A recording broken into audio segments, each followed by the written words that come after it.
Hello, everyone, and welcome to another episode of Tiff Talks Tech. Today, I'm excited because I am joined by Barbara Savona, who is the CEO and co founder of Sprout Marketing. And today's topic is marketing magic and how to create campaigns that your residents and your boss will also love.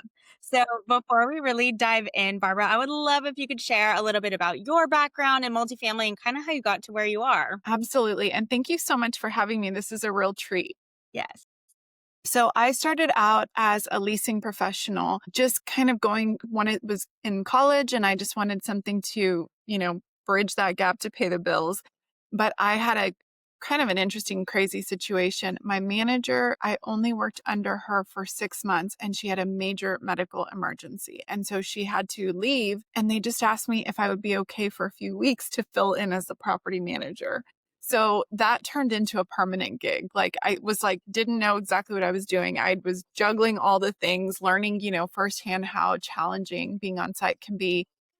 But I had a really great manager. So in those 6 months that I did get to work with her, she literally taught me everything. And from there, I, did different positions. So I stayed with it was with Graystar. I stayed with Graystar. I moved on into a lease up role. And then eventually I became a regional with a different management company. And so it was with all of that real life experience that I ended up building Sprout Marketing because it was a service that I wish I had. The start was in the trenches in front of a leasing desk. Oh my gosh, I love that. That's crazy. It sounds just like my story, to be honest with Really? wow, because when I started on the operations side and my boss, she was there for a few months before going out for medical emergency for a whole year, and I was Oh like, my "What are goodness. we doing?"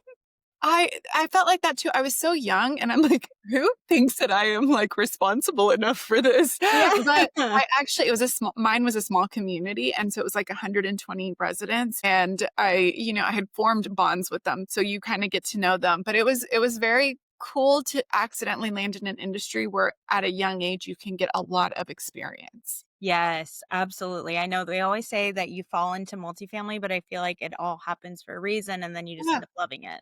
absolutely. Yeah. So I would love if you could give some context into what Sprout Marketing does, not necessarily like as a sales pitch, but just so we can understand like your expertise and all that. Absolutely. So we're an online membership platform, and we specifically help with marketing, retention, and social media. But we're more the grassroots side of things. So when I say outreach marketing, it's more like how to do outreach campaigns, how to do those resident events, how to do Yeah. social media that connects. So it was 15 years ago, which is crazy that I started the business. And I've been in it for 15 years as a multifamily women owned, woman led business that now helps thousands of property managers. So it started as like a little tiny idea and it turned into something that I could not have imagined in a career that I have loved. Wow. I love that. That's amazing. Let's dive into talking about creating campaigns that work for everybody. Okay. How do you approach building campaigns that really engage residents, but still check all the boxes that corporate wants you to check? I think that's I love that question when I saw it because I think that's such a like the forever challenge, right? We almost have like two bosses, the residents and corporate. And I Mm. think we're always trying to figure that out. But one thing I would say, because I'd like to teach on principles, is learning to become a better marketer is really just being in tune to what's pulling at people right now. And so I think from the on-site, or the marketing department is just paying attention to trends, but not trends in the sense of like what's actually trending is like what are things that are on people's mind right now. So for example, I'll give you one right now. It's like we're definitely in a trust recession right now. People feel a little bit like leery of everything, right? They don't trust as a say I, they don't trust the government. They don't trust Yeah. anything. Yeah. And so that is to me like an overarching theme trend in a way. So you might build some sort of connection saying, we're trying to increase trust. Now, when you pair it with corporate goals, that's where like your branding, your messaging, your, occupancy pushes, it's having a real clear goal. So if you're going to go do a campaign, what is it that we're trying to do? Is it trust with the management company? Is it a buy-in for something that we're doing? Is it changes that we're making online? So I think it's getting that clarity and starting there. And then I also think just remembering that residents are just humans. They want, connection. They want all the same things that you want as a marketer in your personal life, they also want. And so I think like that's a good starting place. Yeah, absolutely. Is there anything that you see teams misunderstand about what's resonating? Yeah, I think that well, I just think people get in like a creativity cul-de-sac. I always see that as like Oh, they yeah. think it needs to be perfect, Yeah. right? And I always, when I meet with clients, I'll say that I'm like, okay, guys, we're in that cul-de-sac where we think like tweaking one little thing is going to be the difference between this either working or not. And I see that residents, they don't want perfection. They want connection. They want consistency. They want to know what they can count on. And so I think sometimes, like, we've leaned heavily into overproduced kind of campaigns Mm. or over, like, perfect. And I don't know, have you noticed that too, like, in the grids, like, on social that it's almost like people, okay, that was cool for a time, and now people are again resonating with the, like, personal content. Yeah, I've seen that said about influencers because we don't wanna see that picture perfect content anymore. We wanna see more natural, more real, like, what are you actually dealing with? Yeah. And we can relate to it and we trust it. Yeah. And I think the other thing is that they also misunderstand that every single resident. Like, I think a lot of times people think that big initiatives will trump smaller, and I'm actually seeing the exact opposite. I'm seeing like smaller initiatives targeted at a niche and then doing more of that. So it's like whatever lifestyle that somebody's interested in, that might not appeal to the entire community. But if you have a cadence for doing little groups, people are connecting on those smaller levels, and then I think that's what makes, like, the fabric of a community. It's like it's very tightly interwoven when you have a lot of those little mini communities inside a community. I love that. That's something that I struggle with. I always hear people say, like, "Find your niche," but I feel Yeah. like finding those little micro niches is actually a really great idea because you don't have to Yeah. stick to just one, but you do need to find a few focuses to, like, hone in on. Well, and I'll say something on that too is people get scared with fair housing because they hear us say, Yeah. like, a niche, and then they're like, "Wait, we're not supposed to," and it's so what I always say is like, "No, there's commonalities." Like, somebody that picked your community, there's gonna be reasons for it, and there'll be overlap. So you're not just saying, "I only want, X." You want a variety, but within that variety, you'll find commonalities like these people are obsessed with their pets. These people are really into whatever, and that's to me where I'm saying it's not like about isolating the rest, it's about bringing them together to communicate. Yeah, that's such a good point. How can marketing teams really communicate better with their residents and have more of an impact creatively?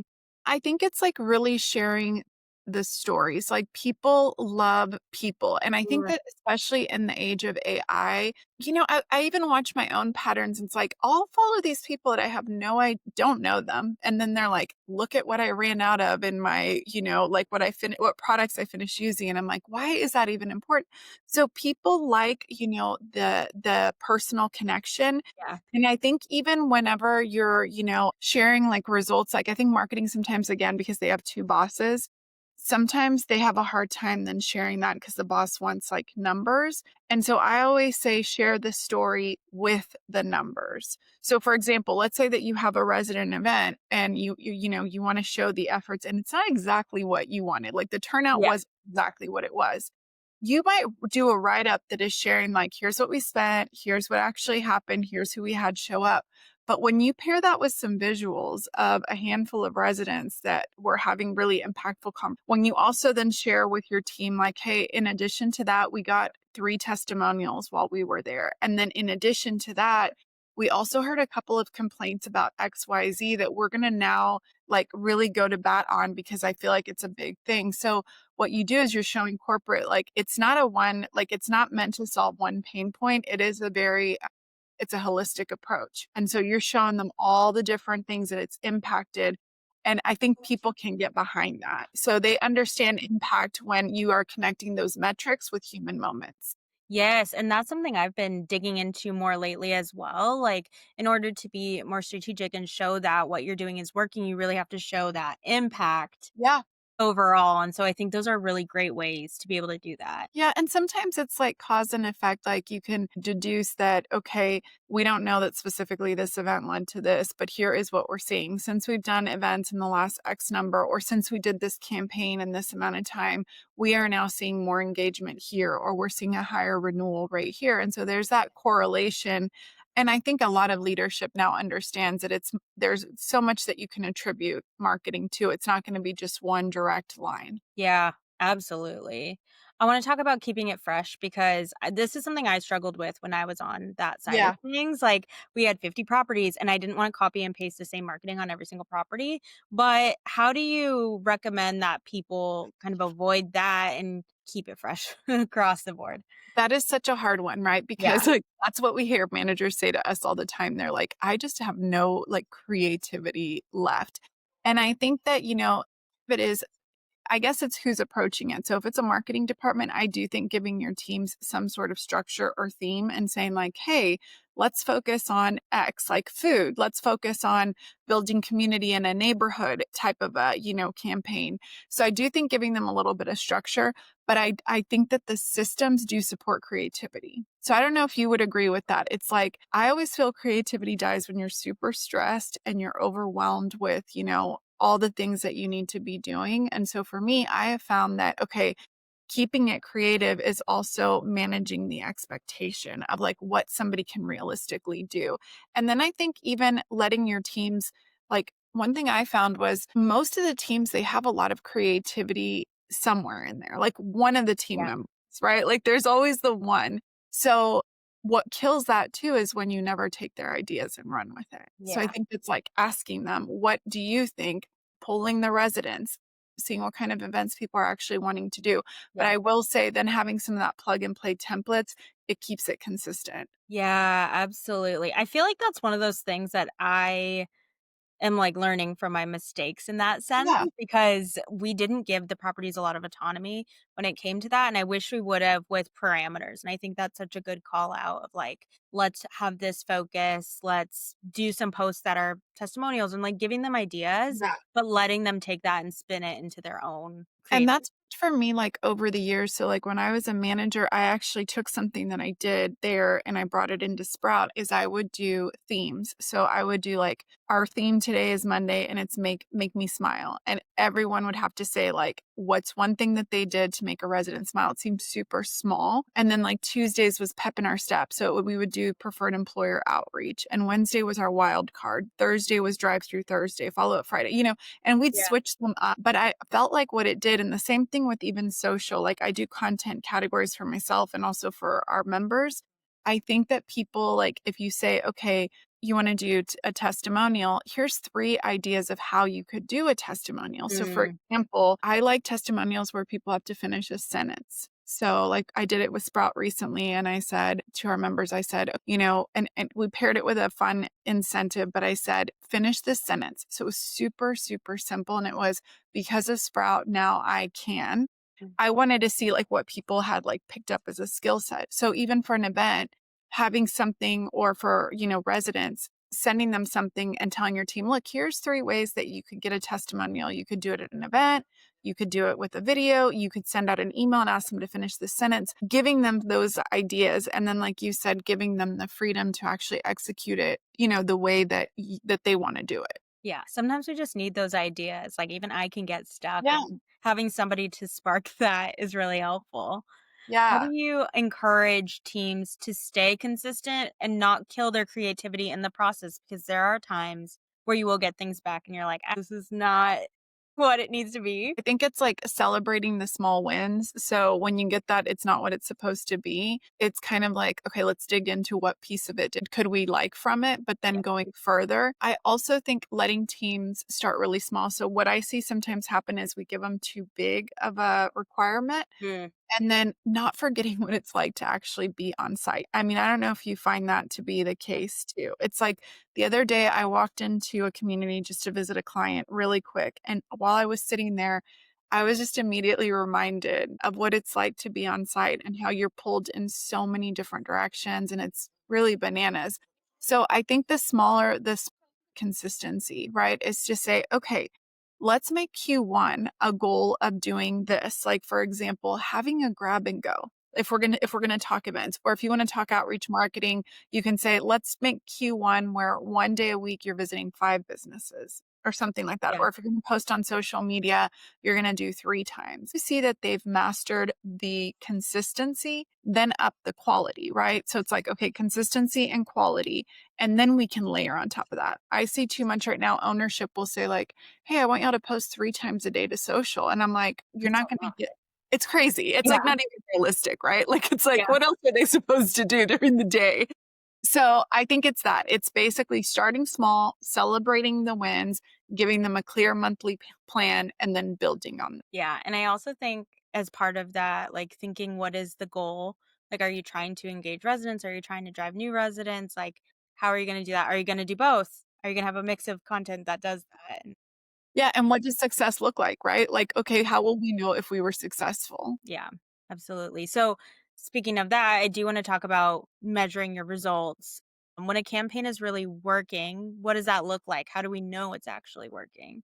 I think that goes back to the first part of what was the goal, right? So Yeah, it's, if the goal was engagement, are we seeing more engagement? Are we seeing more comments? Like on social media, I mean, I think like a lot of times we really go into it with, do we want to increase shares? Do we want to have actual comments and engagements? For an event, I would say attendance, we go, event after event would be a way to measure that is attendance. If you're trying to drive, increased reviews or testimonials, all of those things you're going to see, but they're going to be slowly and over time. yeah, absolutely. And being that every goal can be a little bit different, are there any metrics that you see people obsess over that really don't tell the full story? And I know that can be very broad, but is there anything that you see? Like, I think on social media, the likes, we I know you know the phrase, but it's like it's a vanity metric, right? So, yes, it's one piece of the puzzle, but you can have a post. So, for example, like with TikTok, I like to see like if we posted a new video, how many new followers did somebody take action? So, I have a couple of like videos on TikTok and I can see that, some have a really great amount of likes, but didn't it didn't motivate anybody to actually follow. Like, it didn't motivate them to take that action. But then you have others that was a piece of educational content. It may have very few likes. It may have even 0 comments, but then I'll see on the metrics or with a reel, and you'll see, I have one that gained 300 new followers on a leasing tip. And to me, I'm like, 1, that tells me, hey, this is content that they're interested in. This is somebody that's going to actually engage. So I think it just goes back to that. And I do think people get really obsessed. Even with events, I think people get obsessed with attendance. And I think that's one piece of the pie. I think we have to see like the what it's doing over time, not one isolated event or one isolated post. Are you seeing that as Yeah. well? No, I agree. And I love what you said earlier about like, did you get testimonials at the event? Did you hear about what's going on in the community? Like, I think those are really great things that you can focus on rather than Yeah, just, oh, we had 10 people show up. Great. exactly. Like, what did that do for you? Well, and I think as like, let's say that if you're the manager or the marketing team, sometimes things are structured just around re-engaging a team. So Yeah. like you might have a real low morale and it might be that, hey, you're doing this. And as part of that, we're training them on what we want at an event or what we want out of a social campaign. And they're starting to become agile and they're starting to learn how to do different things like that. So again, I really think it's like that you really hit the nail on the head. It's the clarity at the beginning of whatever campaign so that we can then say, what are those things, those little prongs off of them that made a difference? Yeah, and you mentioning morale, I think that's such a great point, and that's something we underestimate so often. It's like, "Oh, the team should already just be doing this." Well, yeah, but if the morale is low, they don't wanna do that, and they don't wanna do it well. So, Right. we need to think about that. Yes. And so I'll say something to that. Like sometimes people will say, I've seen like certain, let's say, industry experts say, go check on TikTok, what your teams are, posting. It's how is it actually relevant or driving whatever. And I think that there is definitely a measure to that. Sometimes I'll see stuff on TikTok and I'm like, they've forgotten that they represent a brand. So there's a fear there. But Yeah. let me say the plus side. when I see a team that got together to create a piece of content and you can tell they're having fun, what that's doing after that video is a lot. That's getting a team aligned on how we market and what works and what's resonating. And that's getting them like to be friends with each other. And we know that the closer that they are, the better everything that they're going to do after that is. So that's again where those like benefits, they're not always like head on that you can see on a paper or on a bottom line, but a tight team that's excited about marketing, now they're going to be thinking marketing all the time. And that's cool. Yeah, that's such a good point. I feel like that translates into everything too. Like if you walk into the office and the team is getting along and having a great Yeah. time or whatever, and their morale is up, then whoever's walking in is going to feel better as well. It doesn't feel as awkward and stiff. And I think it just Yes. makes everything better. It 'Cause trickles. don't you think, like, a prospect literally I always would say, like, the prospect can feel if you guys like each other or Yeah. not, No, they like, can't. immediately, and you can it's so awkward too, like, even me as a as a supplier side, I'll walk in sometimes and I'm like, "What did I just walk into?" And it's the opposite when they're, like, so excited and they love each other and they're just on the same team, and I think some of those campaigns, events, social, all of that, it builds that if it's done right. Yes, absolutely. So, how can marketers find a better balance of those qualitative and quantitative results and be able to let their boss know, like, hey, this is the ROI, sure, but how do we boost the impact of the things that are a little more vague? Well, I think it's like using data to look at, for trends and decisions. Like, for Yeah. example, like, okay, let's use the data to see what is happening, what trends we're seeing, what has worked and everything like that. But like we talked about earlier, pairing it with the resident stories with the impact. So for example, I'm just gonna share like a real life situation, a couple of them. So one, we had a community that went and did like an outreach marketing blitz. Well, within a week, their ownership is like, "We're not seeing, 50 leases from it." And they said, "No, but here's what we are seeing. What we've seen is we now have we made contact with an HR director. This HR director is now putting all of our marketing material in their new hires." So that's something, it's like a little Mm. seed of marketing. So I think it's also sharing like the vision for, you're planting these seeds. And I always say that, and you're going to see those results over time. I think it's showing that human impact along with whatever results. And I also think then getting really good at sharing the results in real time, right? So it's like, hey, we did have somebody that came from this, or hey, we're seeing like it might seem little, but like we got 3 comments on our social post. We used to get 0.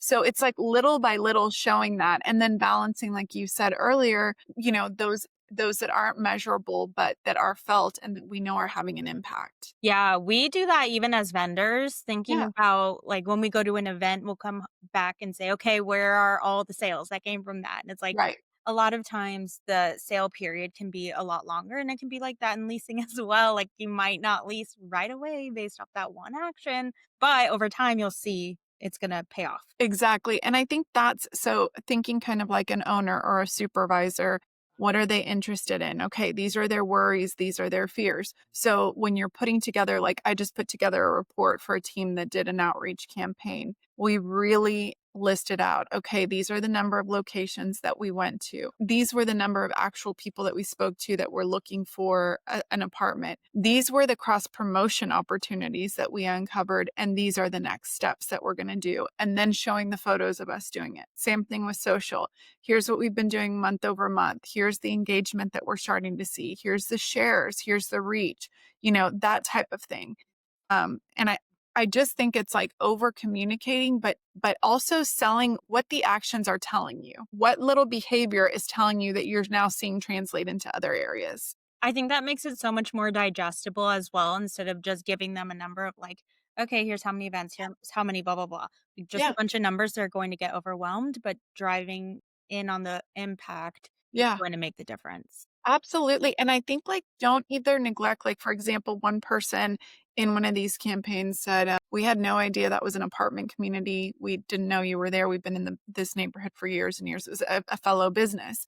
We took that situation and we said we kinda use that as our case study, as our, like, arsenal that we needed better signage, and it had been something we'd been positioning for. So I think also coming in and translating the data into how this can help in other decisions that we need help Mhm. for. And like you said, like for us with trade shows, it's the same thing. You come back from a trade show, you realize like what is about our product isn't easy to understand. Yeah. You're not getting that always, just from a survey. You're getting real life people. What little testimonials do people say? Oh my God, I love you guys. I've been following you for 15 years. I get your newsletter.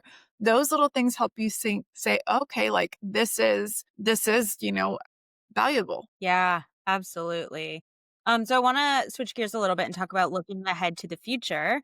How do you see resident expectations changing in the next few years? I know it's changed even in the last like 5 years Yeah.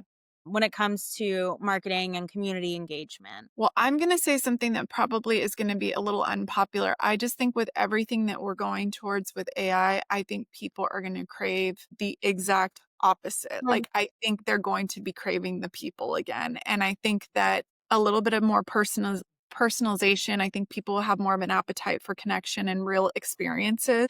And I think authenticity, like not the buzzword, but like the real thing. And so Yeah. I want to kind of see like a return to the roots of that human connection. And I've said this I've been in it for 15 years on the Sprout side, but I always say that what is old becomes new again. Mm. And the more rare something becomes, the more valuable it is. And so I think that we're going to see that a lot with our residents is just saying, hey, we want real connection. We want to talk to somebody, like an actual person. But I do think that all these like automated tools, they can fuel us to be able to do some of those things even more. Yeah, absolutely. I will say, I think that's something that I've been wrong about in the past. Like Yeah. when I worked with an AI company, I was like, yeah, this is the future. This is everything everybody wants. But I think over time I realized actually only for certain things is Yes. that going to come in handy. And we do crave more of that personal touch. I will say there was recently a story. I had a new Christmas tree and it wasn't working. And so I went to go like online to do the little chat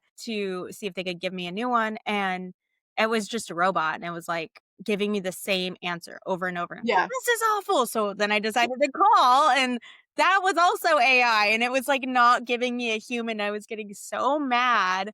And I think that we're just going to see more of that as time goes on. Like we just want to talk to a person in certain No, circumstances. I think so too. So this is something that I think is really interesting. So since I've been in this business for a long time, I've kind of seen it go up and down in different ways. And so for years, I've been putting out content with video for a long, long time. And some years it was like, who's even listening? Crickets, do.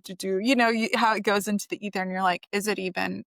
And it's really interesting to see the cycle. So even now, old content that I created 10 years ago that's like on YouTube is like picking back up Mm. when we send out our emails to our members and to our prospects, people are now responding a lot more like, hey, Barbara, thank you so much for this. And it's because they're connected with and so I think for people that are creating content, whether you're on site, you're on the vendor supplier side, either way, that personal brand that we've been talking about for so long is going to be so important. And I think apartment communities, because they're buildings, it's the people that work there that personalize it. Yeah. But I think like lean heavy into that and form those personal connections because little by little, I feel like those are the things that people are going to remember. But I'm not like an anti tech. Like I Yeah. love tech. Yeah. I think it powers it. It's just, I think sometimes where we go wrong is then kind of cutting off people at the knees to do more. And it's like, let's give them the ability to do only the things people can do. Yeah, we don't wanna fully lose that connection, we Right. just wanna use tech in certain ways to help us Yeah. do our jobs better. Yeah. And the times where I can talk to the robot and it gets me what I need, I'm okay with Yeah. that some days. But some days I want a real person with a real experience. Yes, I will say this is another, like, weird example, but I was watching TV, and there was a commercial, and it was, like, AI it was an AI person, and it was the blended faces of kids who are going hungry, and I was like, "Why? Why That did you just is use AI for disturbing. that?" I was like, "Just show me the real faces of the kids who need food." Like, this is So what it so was it? It weird. was just like a weird, like, I don't know if it was like a Feeding America it was some kind of commercial in that, sense of but they like like blended the faces and yes! I was like, no, "This is an unnecessary use of AI." Like, just no. give me the connection to the kids because that makes me wanna help. Exactly. And that's what I think I mean, that's such a great point as a marketer. It's like what pulls at the heartstrings at Yeah. the core, people are still connecting with those, and I think with housing, we've said it for years, it's like that's what people love. And we almost have it easy in that we're selling homes. So who lives in homes? People. Yeah, exactly. What trends or tools are you seeing that can help marketers keep campaigns exciting and relevant to today? Well, I mean, I definitely think AI is huge for that. Yeah. I mean, I think that teaching our on-site teams and teaching our marketers how to better utilize AI, ChatGPT, to build content. So what I love is I love taking content that's already out there and then teaching the teams how to hyper localize the content. So it's like, why are we spending so much time on content that you can kind of take a starting point of something that worked well and then use AI to make it better and use it. But I think the key to that is teaching our teams how to humanize it a bit. So it's like, can their chat GPT actually sound like them? And I see that the best teams that I've seen using it, they're training their AI big time. So it's like they're talking to it, they're telling it the personality of the building, they're really humanizing it. And so I think that's going to be huge. And then I still think short form video is going to be really big this upcoming year. I think people still really are drawn to video. And so I think that people will continue to use that. Yeah, I think, a few years ago, it was like, "What is this? What is TikTok? Why is Yeah. going so crazy?" And now this is all I wanna do is just scroll Yeah. on TikTok. So I feel like the trends really just change over time, the way we interact with that content. Yeah, and I'm curious to see, like, I kinda think long form content will come back too, Yeah, because I also think for the same reason that we're like, because I don't know about you, like, I'll scroll TikTok for a little bit and I'm, like, so interested, and then at the end, I'm like, "Wait, what did I learn or what did I laugh about?" Like, it's yeah, almost so much. yeah. So I think people will return to, like, maybe that for entertainment, but then when they really want education, they'll want a deep dive. Percent. I mean, I do that now with YouTube. Like Me too. my foster daughter, she has different hair texture than I do. So I'll Uh-huh. look up on YouTube how exactly to do her hair. And I want a long form video about it. I don't want just like a quick I'm the whatever. same. Yeah. I'm the same, and so I think 2 underrated platforms that I think us as suppliers use it somewhat, but I don't think that on-site teams use it very much, is YouTube, and I also think Pinterest, because since both are built like a search engine, the content lives on forever and it can get repopular again, and so I am very surprised. It's like everybody puts so much time in Instagram and Facebook and TikTok, and I think it's great, but I think that there's your content kinda dies quickly there, where in other platforms TikTok to me is built more like YouTube. Yeah. The searchability is different, but I think to be considered is, like, if you want your content to live on, like neighborhood guides and things like that, I think those 3 platforms would be really smart. That's such a good point. I think we underestimate Pinterest so often. So Pinterest is our number 1 driver of traffic, and it has been for Right. 15 years for Sprout. Is that Oh, YouTube is number 2, and I literally we do give attention a lot to Pinterest. We have a lot there, and the crazy thing is managers are searching for stuff at, like, 11, 12, midnight because it's after hours things that they need help with, and they're, scrolling on their phone, and so, anyway, I just think that as marketers, we should be kind of attuned to some of those things and use it even for our communities. yeah. That's maybe I need to start focusing on That was a nugget for you. Yeah, definitely. Well, if you could give one piece of advice to marketers who want to make their campaigns effective and engaging, what would you recommend besides using Pinterest? Okay, so I do a formula, Yeah. attention, and then trust, and then influence. So when I'm creating a piece of content, I try to create attention, like grab them. Then I try to build trust over time. And then eventually I tried to influence. And at the end of the day, I always look at it through the lens of would I find this interesting? So I think keeping it super human, like superhuman, Yeah. talk like you're talking, sell, I did a series recently that I'm working on and it's like sell the story, not the square footage. So I think the better that you Mhm. storyteller and the transformation. So the patio is not a patio. It is where people, unwind at the end of the night. It's like where you're having those late night talks that you remember forever with your best girlfriends Yeah. over a bottle or 2 of wine.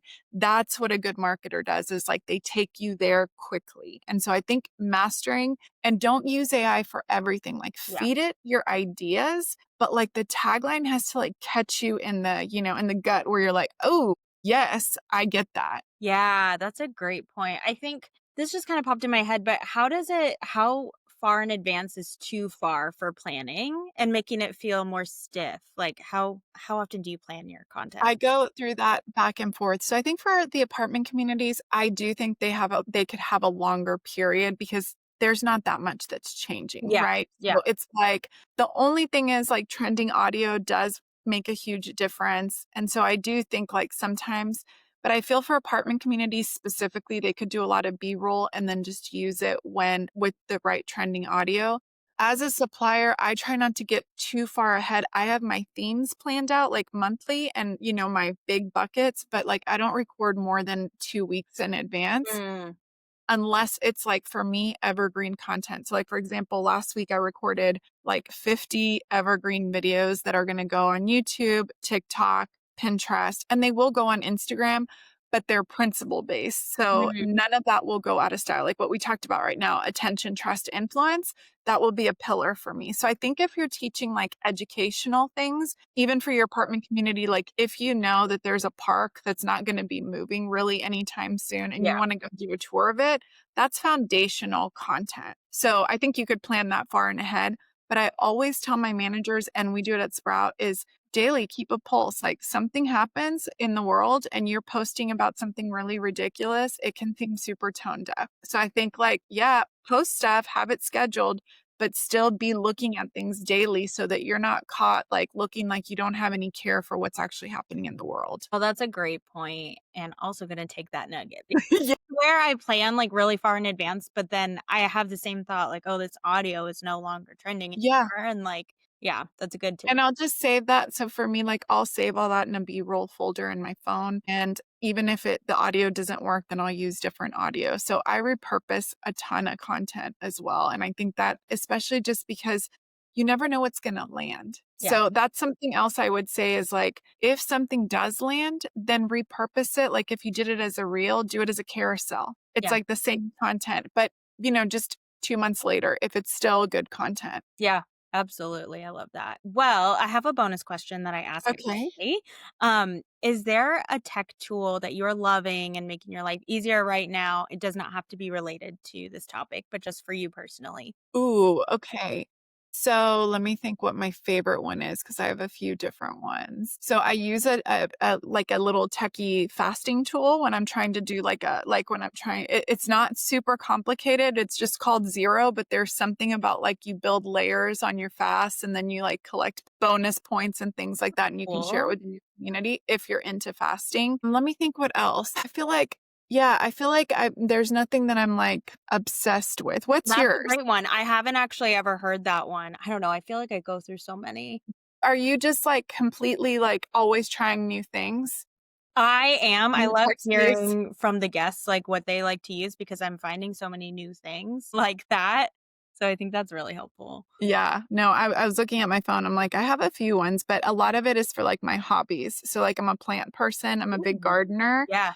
and there's one that's called Picture This. So you take a picture of the plant and it identifies it, and then there's another app that I love because I try to do stuff, like, kinda clean, and it's called Yucca. Ooh. So I look like a total weirdo. I'm at the grocery store and you scan the barcode, and then it'll tell you specifically, like, what is, like, bad ingredients in there, how it Oh, rates. cool. So, for example, like, if you're trying to do, let's say, clean makeup, you might scan your favorite makeup and it might be like, oh, 50 out of 100, but then it'll recommend another product that's, like, similar in texture or whatever, and it'll say, "But this one scored 88." Oh, that's so cool. Isn't No, that that's cool? exactly what I wanted to hear. No, that's That one is perfect. called Yucca, and I use that one probably every single day, but it will kind of, like you'll start looking at stuff and be like, "But I love this. I I know. love I this creamer." had this conversation with my husband, like, we had gotten our kids, McDonald's for breakfast, and they had, like, the syrup, and they loved the syrup from McDonald's, but not at home, and I was looking at the ingredients, and I'm like,